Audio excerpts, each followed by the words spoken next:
Kwingineko ni kwamba chama cha wanasheria nchini LSK na tume ya kitaifa ya jinsia zinataka uchunguzi wa haraka wa polisi kuhusiana na mauaji ya msichana wa miaka 17 eneo la Habaswein, kaunti ya Wajir. Msichana huyo aliuawa na mwili wake kuteketezwa baada ya kudaiwa kukataa ndoa yake ya lazima na mwanamume wa miaka 55. Francis Ode ana maelezo zaidi.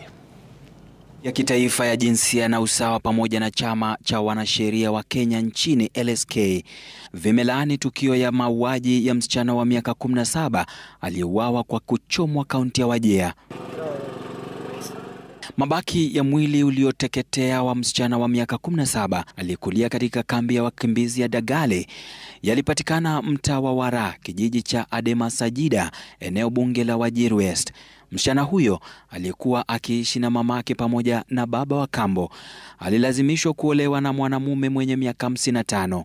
Alisafirishwa hadi kijiji cha Wara usiku wa manane na kupelekwa kwa mwanaume huyo ambapo alikutana naye kwa mara ya kwanza, ila akapinga ndoa hiyo na kukataa kuolewa.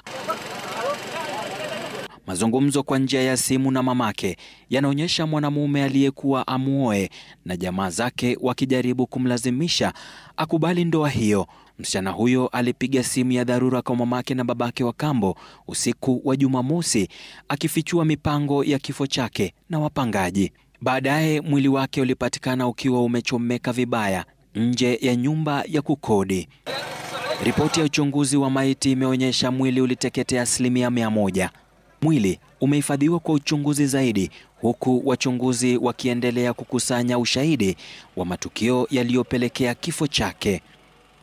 Ode Francis, Runinga ya Citizen, Nairobi.